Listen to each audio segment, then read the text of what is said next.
وإذ قال موسى لقومه يا قوم إنكم ظلمتم أنفسكم باتخاذكم العجل فتوبوا إلى بارئكم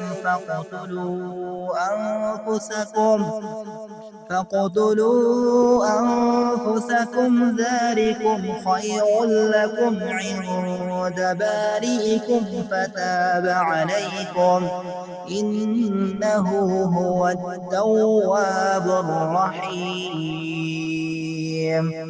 وإذ قلتم يا موسى لن نؤمن لك حتى نرى الله جهرة فأخذتكم الصاعقة وأنتم تنظرون ثم بعثناكم من بعد موتكم لعلكم تشكرون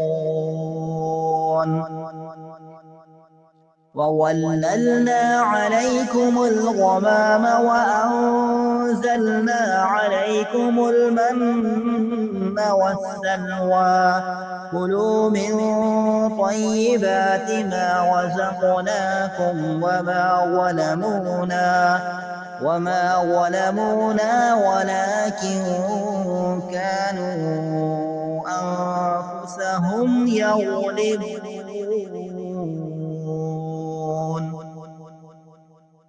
وإذ قلنا ادخلوا هذه القرية فكلوا منها حيث شئتم رغدا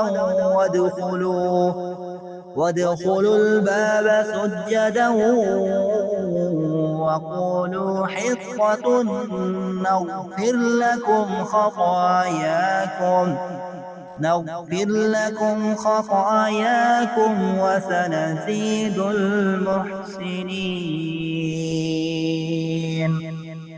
فبدل الذين ظلموا قولا غير الذي قيل لهم فأنزلنا على الذين ظلموا رجزا من السماء